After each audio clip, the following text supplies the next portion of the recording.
हरदी हरद पुर जाएब हे पापा जी। हरदी हरद पुर जाएब हे पापा जी। सोने के कुदरिए हरदी कोड़ब हे पापा जी।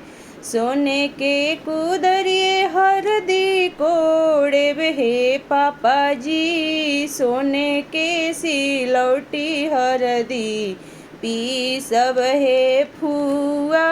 सोने के सिलौटी हरदी पीसब हे फुआ। हरदी हरदा पूरा जाएब हे पापा जी। हरदी हरदा पूरा जाएब हे चाचा जी। सोने के कुदरिए हरदी कोड़ब हे चाचा जी। सोने के कुदरिए हरदी कोड़ब हे चाचा जी। सोने के सिलौटी हरदी पीसब हे फुआ। सोने के सिलौटी हरदी पीसब हे फुआ।